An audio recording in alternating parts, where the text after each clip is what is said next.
The NFL Today on CBS Sports is presented by Southwest Airlines. Low fares, no hidden fees. That's transparency. And welcome back to the NFL Today. Right now, the Chargers and the Jets are getting set for their matchup. And as we approach kickoff, we send you out live to East Rutherford with our announcers, Ian Eagle, Dan Fouts, and Evan Washburn.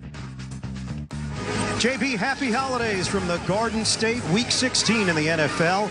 And the Los Angeles Chargers are trying to regroup after last week's loss in Kansas City. Their playoff hopes still alive as they meet the New York Jets. Here's how things stand right now in the AFC. New England, Pittsburgh, each at 11-3. The Baltimore victory yesterday put the Ravens in very strong position to make the postseason. And for Los Angeles, they need to win each of their last 2 games to have any chance in the division or in the wild card. Welcome to the broadcast booth here at MetLife. Ian Eagle along with the Hall of Famer Dan Fouts. Evan Washburn joins us down on the sidelines. You could look at all the playoff scenarios if you're the Chargers. Here's the bottom line. You have to take care of business here before you can even consider the possibilities. And the one thing that has really stood out for LA this season and in a lot of years, as Phillip Rivers goes, the Chargers go. Yeah, he told us yesterday that it's important for the Chargers to get back to the mentality that dug them out of their 4-game losing streak to start the season. That mindset was to focus on the game at hand, not worry about anything else. And as the unquestioned leader of the team, he knows that an aggressive attack mode style of play to start today's game is imperative to remind the Jets why they're 5-9 on the season.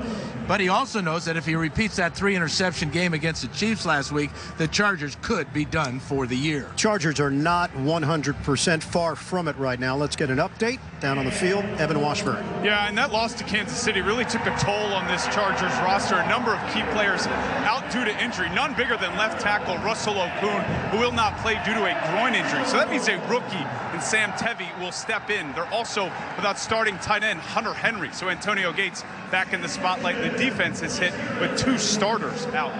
Yeah, and that transitions us to the D, Evan, because they went through a stretch where they were playing at a very high level. That was not the case last week against KC. Yeah, they ran into that proverbial buzzsaw in Kansas City. Prior to that game, though, the Chargers were dominant on the defensive side of the ball. But when you look at who they played, the Bills, Cowboys, Browns, and Redskins, there was a reason for their success. But almost everything went wrong last week against the Chiefs. The big stats, points given up, and 0 takeaways. Well, for the Jets, 7th straight year that they will not be a part of the playoffs. Right now, it is an evaluation period, and that includes their quarterback, Bryce Petty. Not only the Jets trying to figure out what they've got, but maybe the rest of the league as well. Yeah, and today is Petty's 6th start in the NFL. So when you look at the numbers, they're understandable. And in talking to offensive coordinator John Morton, he told me Petty's worked hard this week in practice on his footwork, and he knows how critical timing of the quick passing game today is important against the Chargers pass rush. Petty and the Jets are ready to cut it loose today, give Robbie Anderson and Jermaine Kearse some chances down the field, as Petty is an excellent deep ball thrower. And we got the word earlier today, not a huge shock regarding Mo Wilkerson. He is inactive once again. He's a healthy scratch, late to some team meetings. It's a complicated process right now between the Jets and Wilkerson. Yeah, and I think there's blame to be shared on both sides of the issue. Wilkerson, 28 years old, 7th year in the league. He will resurface somewhere. Definitely not with the Jets next year. Well, for Todd Bowles and company, decision made by the organization. Don't expect to see Wilkerson next week as well. Time right now for us to do Project Smarter, presented by Home Depot. Well, teams around the league seem to have discovered Anderson and have defensed him better. He's been held out of the end zone in each of the last 3 games. Melvin Gordon missed running for 1,000 yards last year by just 3 yards. He needs just 69 in the last 2 games to reach that magical mark. And after the disaster in Kansas City last week, to keep their slim playoff hopes alive, the Chargers must focus on beating the Jets today. And you know, there's something diabolical about ruining a team's hopes and dreams, but that's exactly what the Jets are hoping to do today.